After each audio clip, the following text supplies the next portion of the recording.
Watching Kamala Harris and then watching the corporate media reaction to her may as well be like watching two different worlds, right? One is real, and the real Kamala Harris, Kamala is still the farthest left, the most unqualified, and literally the most uncomfortable person to ever run for president. And the other, the media, it's just a complete alternate universe, man. But I am beginning to have my faith restored, right? I do not think that this media grift can possibly work, not for 100 days.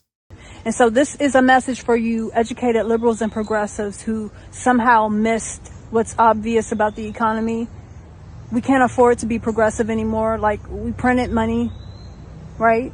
We opened borders, flooded the census, which indirectly impacted the cost of living to rise. That's why you can't afford anything.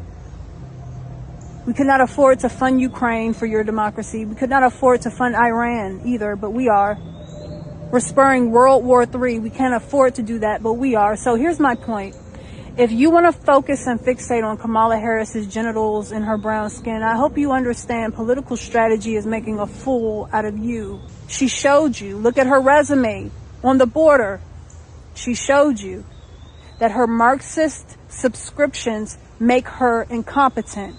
They disqualify her from being the leader of the country. So that's the real world. Thank God. Thank you, God, that is the real world. But over in clown world, I mean, they literally have their work cut out for them. But I do not think they can't possibly keep it up for long. I just do not see how that much gaslighting is sustainable. I mean, if they keep it up, it will break the entire system. It will literally destroy it. But if you believe the propagandists, and the propagandists, just so we're clear, they're the same people that told you that Joe Biden was mentally, cognitively fine for years, right before they told you that he had to go. And they're the same people that ever since he has gone have told you that he's the most patriotic, heroic figure since George Washington, basically. Those are the same people that are now telling you that Kamala Harris was never the border czar. These are not the droids you're looking for. She was never the border czar, and that she's closing the gap to Donald Trump. Today's meeting comes as her campaign is getting a boost from a new poll by the New York Times. And what this showed was Harris narrowing the gap against Trump. Now, Trump got a post-convention bounce, but when you look at it all in aggregate, Harris is now 4 points ahead of where Biden was polling in the same poll before he dropped out, which puts the race in a statistical dead heat, 48 to 47. Now, we'll see. Does she just continue to surge up or not? Obviously, you haven't had the convention bounce from the Democrats yet.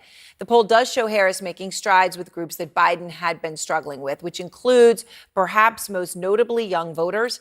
56% of those between the ages of 18 and 29 back Harris, which is 16 percentage points more than Biden. That's a pretty stunning number. Independents, 45. Biden had 37 there, so doing significantly better there as well. And with Latinos, 57% back her, it was 41% for Biden. So that is obviously dramatic. In electoral politics in the United States, it doesn't get more dramatic than that. In fact, it's unprecedented for anything to move like that. So that's the reality of the situation. The question is it for now or forever? But you do see that energy in the Harris campaign events that we've seen so far, too, what they've been getting in terms of the boost from the polls. Today, Harris speaking to an energized group of voters from the American Federation of Teachers.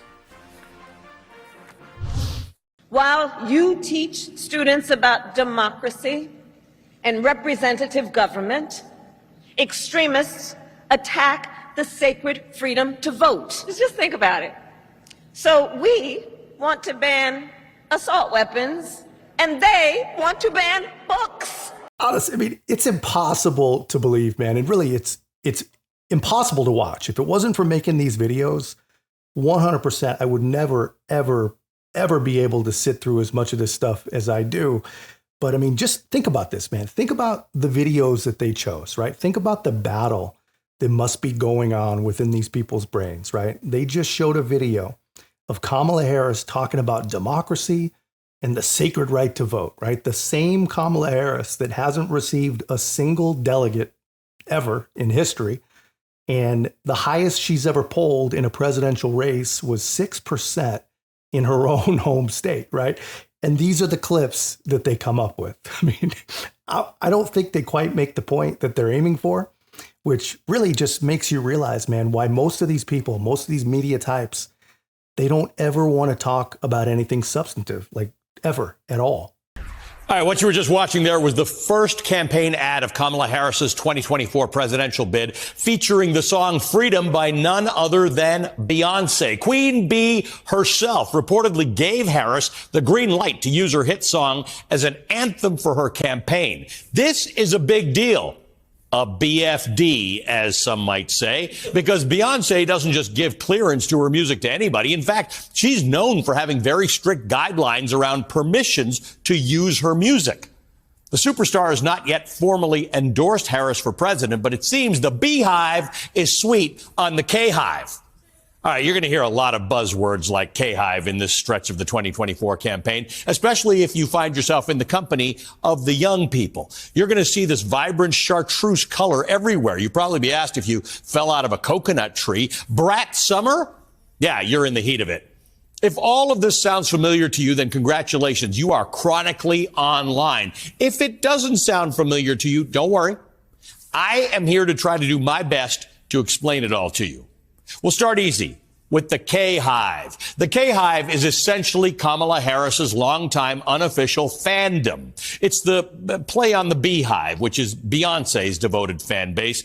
I mean, dude, what is that, right? What are we watching? An ancient left-wing shill explaining internet Gen Z slang to whatever crazy Marxist is watching MSNBC. I don't even know how to interpret that. I mean, it's insane, basically. I think that's what political desperation actually looks like on TV. You get an entire segment devoted to pop culture over policy, basically.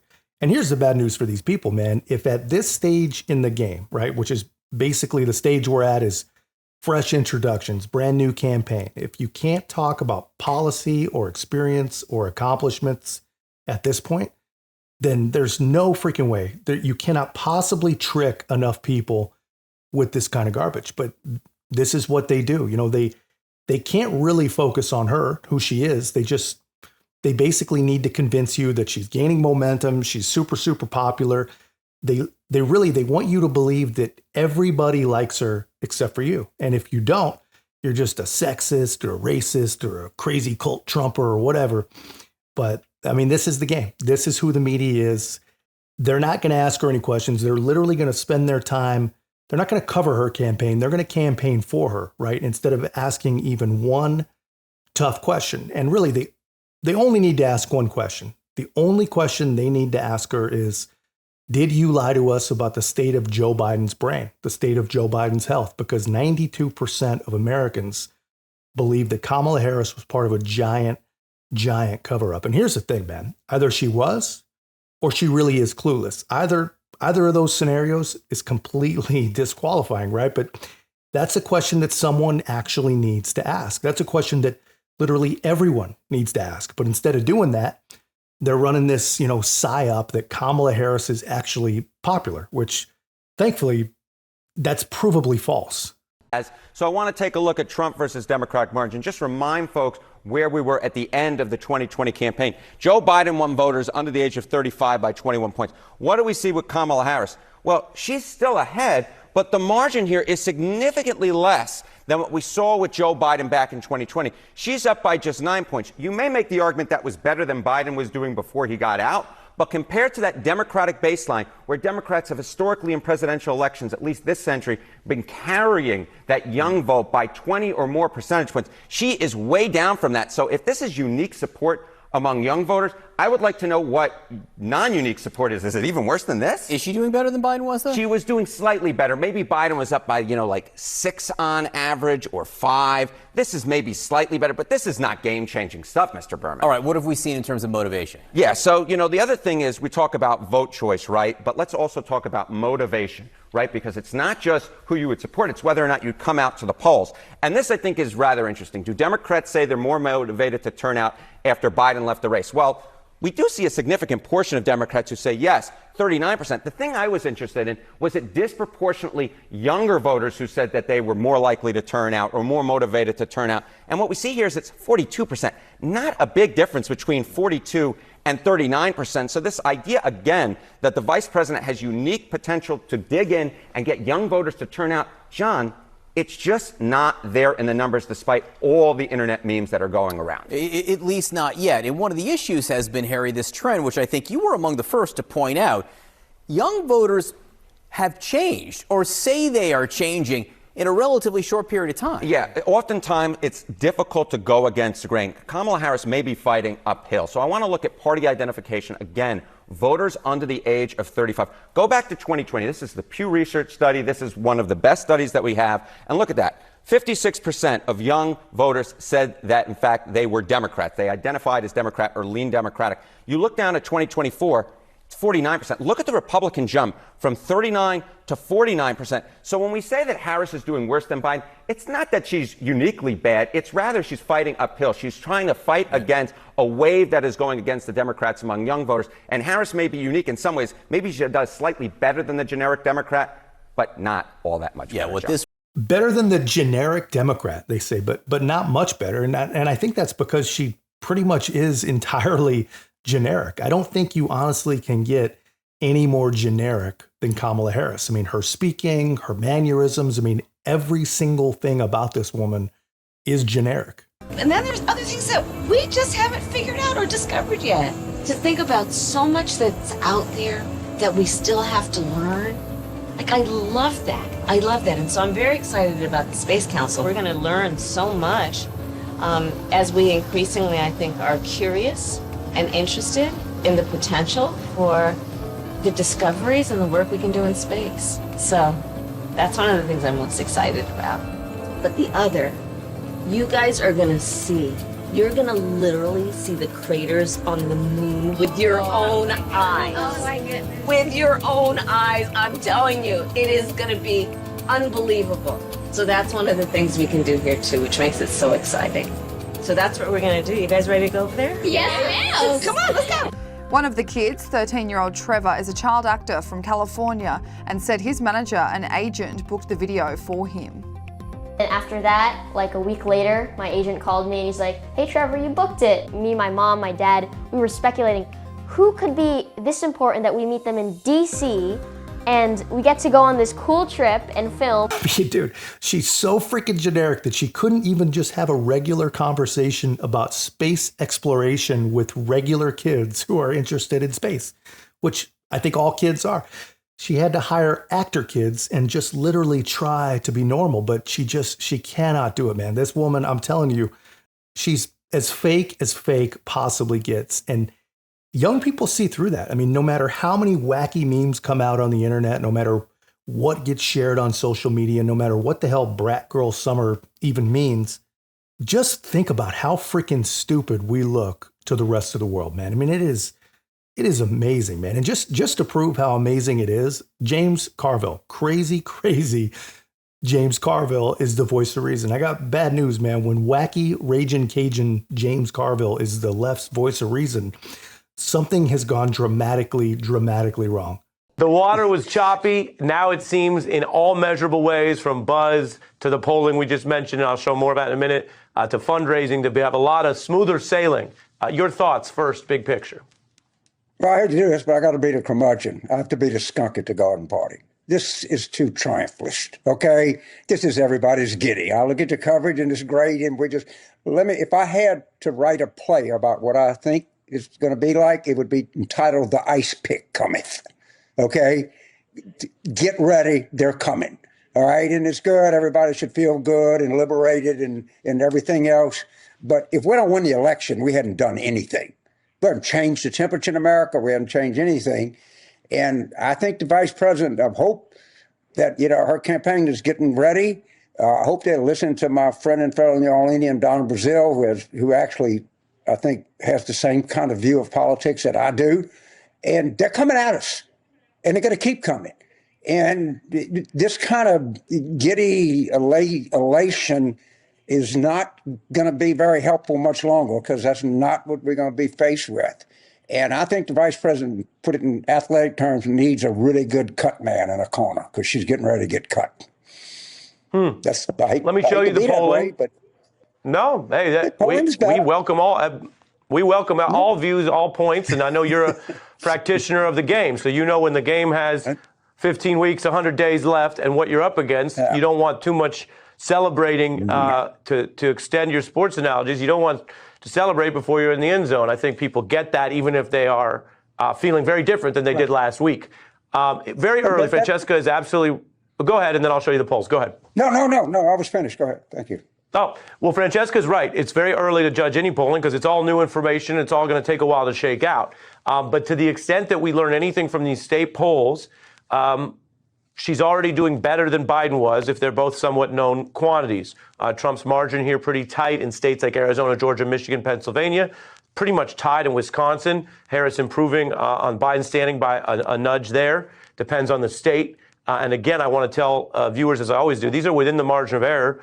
That means that if you're plus or minus 1 or 2 there, it's plus or minus 3.4 in the margin. So it's statistically speaking tied. I mean, obviously the guy's not wrong. If you don't win the election, you haven't done anything. And honestly, I think what he's trying to say is he sees that the Democrats, they have literally set fire to everything they claim to believe in, just for power, to maintain power. They destroyed democracy, they abused voting rights, and they literally did it all in order to throw their weight. They ended up throwing their weight behind Kamala Harris, which is a seriously massive gamble. And honestly, I don't think that that's a gamble they intended to make, but James Carville, he does not see it working. And he's not the only one. You know, apparently when you have to talk for 24 hours a day, 7 days a week, eventually you're going to accidentally reveal some truth. And CNN does it better than just about anyone, man. They give us actual numbers that say crazy old James Carville is actually completely onto something. Thing to keep in mind, I think there's all this talk of all this Harris momentum.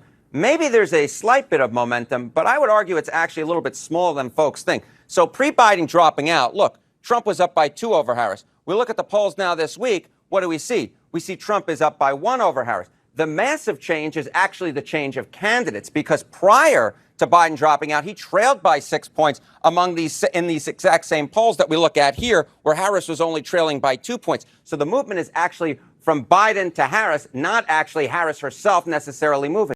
Honestly, man, I'm not real sure that the average CNN viewer is ready to hear that. They probably won't actually hear it, but the facts are simple, man. The facts are, we can talk about momentum all we want. They can try to make every single thing about Project 2025 and democracy and shrapnel in the air and democracy and Russia. But no matter what, man, when you actually just look at the numbers, Kamala Harris, even with her campaign launch getting a polling bump, is still performing worse than Joe Biden did in 2020. So, I mean, it's just like James Carville said earlier, man. Proceed with caution. Democrats are basically fooling themselves. They're all back in the bubble and they're lying to each other, basically, because Kamala, she's down with minorities, down with young people. And that polling data showing young people resurgent in the Republican Party is pretty remarkable stuff, but it makes a lot of sense, man. And just imagine what those numbers would look like if we actually had an honest media that covered things even moderately fairly, right? Imagine if, for example, keeping inappropriate books out of the hands of kids was something that we all just were invested in, something we all agreed on, instead of half of us being convinced by the propagandists that it's the same thing as Nazis burning books or whatever. But these are crazy times we're living in, man. We are living in crazy, crazy times for sure. But that's just my take, guys. Let me know your thoughts in the comments. If you haven't already, be a part of our growth. Make sure to like, comment, subscribe. Most importantly, share the channel. I'll see you in the next one.